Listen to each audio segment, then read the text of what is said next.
अस्सलाम वालेकुम eighth class. आज का आपका केमिस्ट्री का जो टॉपिक है वो है चैप्टर 4 का topic, the types of chemical bonds. इससे पिछले लेक्चर में हमने देखा था कि केमिकल बॉन्डिंग क्या चीज़ होती है और एटम्स केमिकल बॉन्ड क्यों बनाते हैं। ठीक है, अब आज हम देखेंगे कि एटम्स एक दूसरे के साथ इलेक्ट्रॉन्स शेयर करके, डोनेट करके, एक्सेप्ट करके डिफरेंट वेज में इलेक्ट्रॉन्स के ट्रांसफ़र की वजह से एक दूसरे के साथ अटैच हो जाते हैं। ठीक है, उस अटैचमेंट को, वो जो स्ट्रॉन्ग अट्रैक्टिंग फोर्स होती है जो उन दोनों एटम्स को हमेशा के लिए अटैच करके रखती है, उसको हम केमिकल बॉन्ड कहते हैं। तो केमिकल बॉन्ड्स किस किस नेचर के, किस किस टाइप्स के हो सकते हैं, ये डिपेंड करता है कि इलेक्ट्रॉन्स का ट्रांसफ़र किस तरह से हुआ है। इलेक्ट्रॉन किसी ने एक्सेप्ट किए हैं या किसी ने शेयर किए हैं या किसी ने डोनेट किए हैं। ठीक है, एक इलेक्ट्रॉन शेयर हुआ है या दो इलेक्ट्रॉन शेयर हुए हैं, इस चीज़ पे डिपेंड करता है कि वो किस टाइप का केमिकल बॉन्ड है। ठीक है, फोर्स ऑफ अट्रैक्शन तो स्ट्रॉन्ग भी हो सकती है, वीक भी हो सकती है। ठीक, तो हम यहाँ पर depending upon the process of chemical bond formation हम केमिकल बॉन्ड की टाइप्स पढ़ेंगे। ठीक है, कॉमनली 3 टाइप्स हैं केमिकल बॉन्ड्स की, the ionic bond, the covalent bond, the coordinate covalent bond, और एक और स्पेशल टाइप ऑफ बॉन्डिंग है जो कि सिर्फ और सिर्फ मेटल्स में पाई जाती है, द 4th टाइप, उसको हम मेटालिक बॉन्ड के नाम से पहचानते हैं। ठीक है, तो केमिकल बॉन्ड्स की कितनी टाइप्स हैं? There are 4 types of the chemical bonds. कौन से? The ionic bond, the covalent bond, the coordinate covalent bond, ठीक है, और the metallic bonding।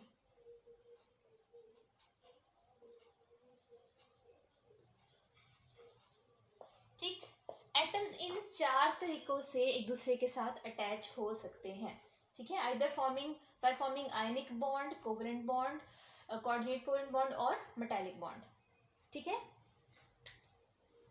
अब इन सारे जितने भी टाइप की केमिकल बॉन्डिंग हो रही है, केमिकल बॉन्ड जो क्रिएट हो रहा है, इस सब में एक चीज कॉमन है, द ट्रांसफर ऑफ इलेक्ट्रॉन। ठीक है, इलेक्ट्रॉन का लेन देन। ठीक है, ये चीज कॉमन है। ठीक, तो वो जो भी इलेक्ट्रॉन किसी केमिकल बॉन्ड फॉर्मेशन में इन्वॉल्व हो रहे होते हैं, या जिन इलेक्ट्रॉन्स की वजह से कोई भी केमिकल बॉन्ड बन रहा होता है, इन चारों में से कोई भी बॉन्ड बनेगा बिटवीन 2 एटम्स, लेकिन जो भी इलेक्ट्रॉन्स बॉन्ड फॉर्मेशन में इन्वॉल्व हैं, those electrons are called the bonding electrons. ठीक है, electrons which are responsible for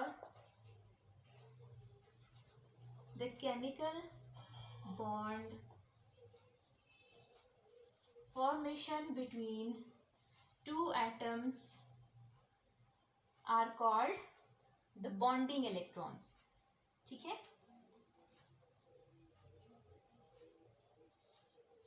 सही, एक ये टर्म हो गई।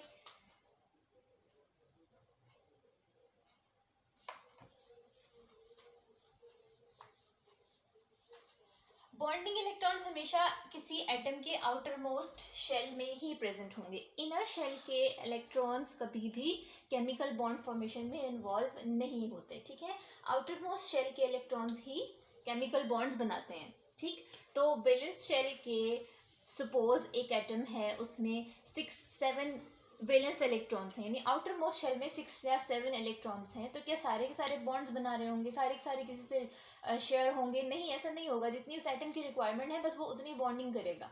ठीक है, उतने इलेक्ट्रॉन्स शेयर, एक्सेप्ट या गेन या डोनेट या लूज करेगा।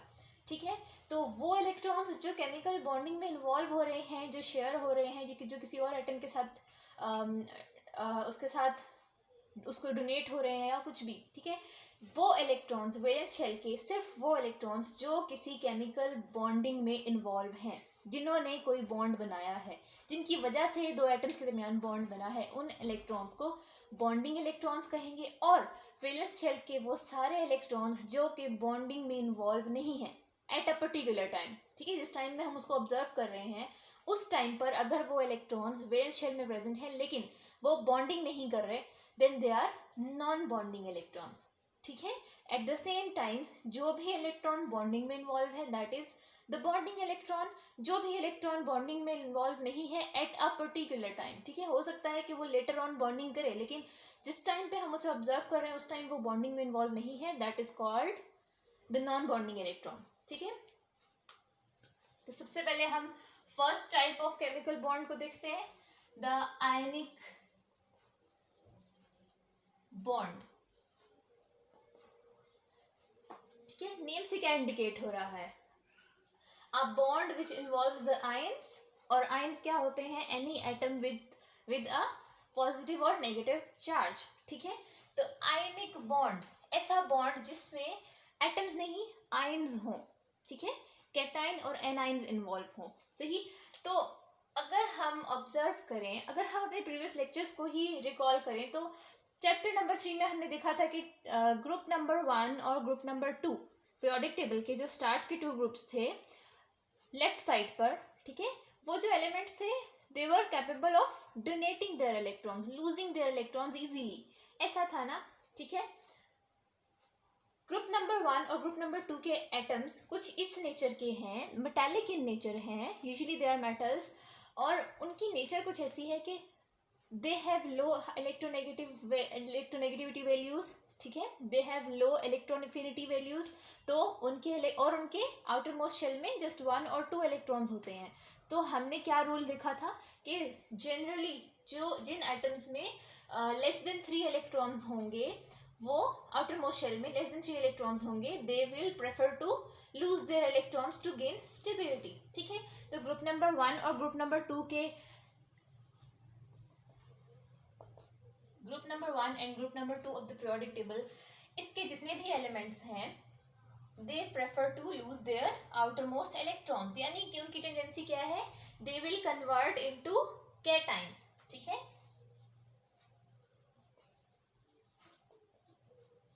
दे फॉर्म कैटाइंस, ओके, इन्होंने क्या किया, अपना इलेक्ट्रॉन लूज किया और कैटाइन बना दिया, ठीक। अगर हम देखें पूरे पीरियोडिक टेबल में सभी एलिमेंट्स तो इस नेचर के नहीं हैं, कुछ एलिमेंट्स इस तरह के हैं, कुछ एटम्स इस तरह के हैं कि वो इलेक्ट्रॉन्स को, अपने इलेक्ट्रॉन्स को तो टाइटली होल्ड करते हैं, वो बाहर से एक्स्ट्रा इलेक्ट्रॉन्स को भी एक्सेप्ट करते हैं, ठीक है। एलिमेंट्स की डिफरेंट नेचर्स हैं, ठीक। तो इसी तरह अगर हम पीरियोडिक टेबल के राइट मोस्ट कॉर्नर पे जाएं तो वहां पर ग्रुप नंबर 5 से लेके ग्रुप नंबर 15 से ग्रुप 17 तक के जितने भी एलिमेंट्स हैं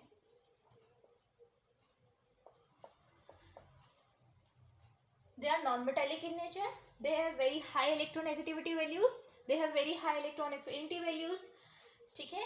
तो वो सब किस नेचर के हैं, they are exactly opposite to these metals, ठीक है। वो क्या करेंगे, they prefer to accept electrons, सही, अगर उन्हें कहीं इलेक्ट्रॉन अवेलेबल है तो वो उस इलेक्ट्रॉन को एक्सेप्ट कर सकते हैं इन देयर वैलेंस शेल, ठीक है। तो इसके एलिमेंट्स ग्रुप 15 to 17 के elements will accept any available free electron, उन्हें नहीं पता वो इलेक्ट्रॉन कहाँ से आया, ठीक है, सही, बस एक इलेक्ट्रॉन अवेलेबल है वो उसे एक्सेप्ट कर लेंगे, ठीक है, वो अपने वैलेंस शेल में उसको ऐड कर लेंगे, then they will be called anions, ठीक है। तो अब हुआ क्या, कुछ एटम्स नेचुरली ऐसे हैं which are capable of forming cations by losing their electron, उन्होंने अपने इलेक्ट्रॉन को कंप्लीटली लूज कर दिया, ठीक है, सही। अब इस इलेक्ट्रॉन पर इनका कोई होल्ड नहीं है, ये इलेक्ट्रॉन इनको छोड़कर जा चुका है, ठीक, और वो किस फॉर्म में है, कैटाइन की फॉर्म में। For example sodium does the same, sodium is a metal belonging to the group 1, ठीक है। अब सोडियम का क्या बिहेवियर है कि सोडियम के आउटर मोस्ट शेल में जस्ट एक ही इलेक्ट्रॉन होता है, मैं आउटर मोस्ट शेल का इलेक्ट्रॉन यहाँ पे रिप्रेजेंट कर रही हूँ, ठीक है, and it will prefer to lose its outer most electron to gain stability, ठीक है, टू कंप्लीट इट्स ऑक्टेट, सही। हमने देखा था ना कि ऑक्टेट इस तरह भी कंप्लीट हो सकता है कि आउटर मोस्ट शेल में अगर बहुत थोड़े इलेक्ट्रॉन्स हैं, 8 या 2 कंप्लीट नहीं कर सकते, तो आउटर मोस्ट शेल के इलेक्ट्रॉन्स को लूज कर दिया जाए, उन्हें यहाँ से निकाल दिया जाए, ठीक है, वो एटम का पार्ट नहीं रहेंगे, तो एटम का inner outer most electron shell कौन सा वाला हो जाएगा, द नेक्स्ट इनर शेल, ठीक है, वो कंप्लीटली फिल्ड है तो तब एटम स्टेबल रहेगा। ठीक, तो सोडियम भी बिल्कुल ऐसा ही करता है, इसके आउटर मोस्ट शेल में जस्ट एक इलेक्ट्रॉन है तो it will lose one electron and will form a sodium cation. ठीक है, फिर क्या होगा, on the other hand group 17 का एक एलिमेंट द क्लोरीन, ये क्या करता है कि इसके आउटर मोस्ट शेल में 1 2 3 4 5 6 एंड 7 इलेक्ट्रॉन्स होते हैं। ऑक्टेट रूल से ये जस्ट एक इलेक्ट्रॉन लेस है, सही, इसको 8 इलेक्ट्रॉन्स चाहिए टू गेन स्टेबिलिटी। सही, अब ये क्या करेगा, एक इलेक्ट्रॉन गेन करना इज वेरी इजी, तो फिर ये क्या करेगा, कहीं से भी, जहां से भी इसको कहीं से इलेक्ट्रॉन अवेलेबल है ये उसे गेन करेगा और स्टेबल हो जाएगा। ठीक, तो हम यहाँ पर एक इलेक्ट्रॉन इसको प्रोवाइड कर रहे हैं और ये क्लोरीन नेगेटिव की फॉर्म में having 8 electrons in its outermost shell, ये स्टेबल हो गया। ये कैटाइन की फॉर्म में स्टेबल, क्लोरीन एनाइन की फॉर्म में स्टेबल। सही, अभी तक बॉन्डिंग हमने कहीं नहीं देखी, कैटाइन और एनाइन फॉर्मेशन देखी है। ठीक है, ये तो जनरल ट्रेंड है कि कुछ एलिमेंट्स ऐसे बिहेव करते हैं, कुछ एलिमेंट्स ऐसे बिहेव करते हैं। ठीक है, लेकिन जब ये दोनों एलिमेंट्स इन कांटेक्ट आएंगे, यानी कि सपोज अगर हम सोडियम और क्लोरीन का रिएक्शन कराना चाहते हैं, तो सोडियम और क्लोरीन जब भी इन कांटेक्ट आएंगे, एक दूसरे से एक्सपोज होंगे, सेम यही प्रोसेस होगा। सोडियम फौरन से अपना इलेक्ट्रॉन लूज करेगा, ठीक है, और ये हो गया कैटाइन। क्लोरीन फौरन से वही इलेक्ट्रॉन जो सोडियम ने लूज किया है उसे एक्सेप्ट करेगा और ये हो गया द क्लोराइड एनाइन। ठीक है, सही। अब हुआ क्या, बॉन्डिंग कहाँ है, इसने इलेक्ट्रॉन तो कंप्लीटली लूज कर दिया, इस इलेक्ट्रॉन पर अब इसका तो कोई हक ही नहीं है। ठीक है, इस पर इसकी तो फोर्स लग नहीं रही, तो बॉन्डिंग कैसे हुई, बॉन्डिंग अब होगी after the formation of these ions. ठीक है, आयनाइजेशन हो गई, पॉजिटिव आयन नेगेटिव आयन। ठीक है, अब क्या है, जो भी ऑपोजिट चार्जेस होते हैं वो हमेशा एक दूसरे को अट्रैक्ट करते हैं। ठीक है, सही, जैसे कि एक मैग्नेट आयरन के पीसेस को अट्रैक्ट करता है। ठीक, तो आफ्टर दिस इलेक्ट्रॉन ट्रांसफर, यानी सोडियम ने अपना एक इलेक्ट्रॉन कंप्लीटली लूज कर दिया और वही इलेक्ट्रॉन क्लोरीन ने गेन कर दिया। ठीक है, it is a complete transfer of electron from one atom to another atom. ठीक है, this is the donor, this is the acceptor atom. ठीक है, सही। अब इसके बाद क्या होगा, after this transfer of electron from sodium to chlorine atom, there will be a attractive force in between these two opposite ions। ठीक है, जैसे ही आयंस बने, ये इलेक्ट्रॉन ट्रांसफर होने के बाद जैसे ही आयंस बने, इन दोनों आयंस ने एक दूसरे को अट्रैक्ट करना स्टार्ट कर दिया और ये एक दूसरे के साथ अटैच हो गए। ठीक है, स्ट्रांगली, सही, केमिकल बॉन्डिंग जनरेट हो गई। ठीक है, sodium positive ion plus chlorine negative ion और इन दोनों के दरमियान NaCl, हम ऐसे न्यूट्रल करके लिख देंगे इसको, क्योंकि फॉर्मूला हमने जब फर्स्ट चैप्टर में जब हमने केमिकल फॉर्मूला लिखना सीखा था तो हमने क्या देखा था कि अगर चार्जेस सेम अमाउंट में है तो हम चार्जेस रिप्रेजेंट नहीं करते। ठीक है, यहाँ +1 है, यहाँ -1 है, तो इन दोनों को कैंसिल आउट करके NaCl। ठीक है, सही। तो इस टॉपिक में आपने क्या करना है, बॉन्डिंग इलेक्ट्रॉन्स की डेफिनेशन करनी है और आयनिक बॉन्ड की डेफिनेशन करनी है। अब आयनिक बॉन्ड की पहले हमने एक्सप्लेनेशन देख ली है, एग्जांपल देख ली है, अब हम इसकी डेफिनेशन लिखते हैं। क्या होगी इसकी definition, ionic bond is a type of chemical bond which is generated by the complete transfer of an electron from one atom to another atom। ठीक है, it is a complete transfer of electron, not the sharing of electron। Sharing में क्या है, sharing में क्या होता है, 50-50 half लेना होता है। ठीक है, जैसे कि दो स्टूडेंट्स अपना लंच बॉक्स अगर अपना लंच शेयर करें तो उसका क्या मतलब है, दोनों मिल बांट कर खाएंगे, एक 20% ले, एक 80% ले, वो भी शेयरिंग है, एक 50% ले, एक 50% ले, वो भी शेयरिंग है। ठीक है, 30-70 इज ऑल्सो शेयरिंग, लेकिन 100% इसने सोडियम ने अपना इलेक्ट्रॉन क्लोरीन को दे दिया है। ठीक है, अब उस इलेक्ट्रॉन पर सोडियम की कोई फोर्स नहीं लगेगी। सही, ठीक है. It is not the sharing of electron between two atoms. It is actually the complete transfer of an electron from one atom to another atom. ठीक है. अब जब भी कुछ इस नेचर के एटम्स एक दूसरे के इन कांटेक्ट आएंगे, यानी कि ग्रुप 1 और 2 के एलिमेंट्स इन कांटेक्ट आएंगे विद ग्रुप 15 to 17 के एलिमेंट्स, यानी metallic type of elements, when they come in exposure to the non metallic elements, तो उनके दरमियान किस तरह की बॉन्डिंग डेवलप होगी? The ionic bonding. ठीक है, सही. तो डेफिनेशन क्या हुई आयनिक बॉन्डिंग की? It is a type of bond which is formed as a result of complete transfer of an electron from one atom to another atom. ठीक है, और एग्जाम्पल क्या हो गया? NaCl की फॉर्मेशन. ठीक है, सही. ठीक.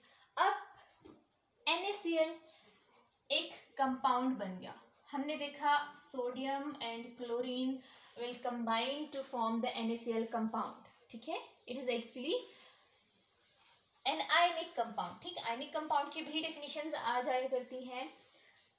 Ionic bond is the force of attraction between these two atoms, जिसने इनको होल्ड करके रखा है, लेकिन ये एक कंपाउंड है. ठीक है, अब ये एक कंपाउंड बन गया. ठीक, कंपाउंड क्या होता है? Which have at least more than one type of atoms. ठीक है, सही. तो अब क्योंकि ये कंपाउंड आयनिक बॉन्डिंग की वजह से बना है, sodium and chlorine are attached with each other due to the ionic bond, तो इस कंपाउंड को हम क्या कहेंगे? This compound is will also be called as the ionic compound. सही.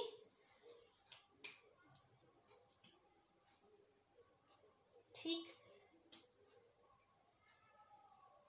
है, आज के लिए आपका लेक्चर इतना ही है. इसको आपने बहुत अच्छे तरीके से याद करना है, टाइप ऑफ बॉन्डिंग, और अभी जो जितनी भी डेफिनेशन इस चैप्टर में आप पढ़ोगे वो बहुत इंपॉर्टेंट है.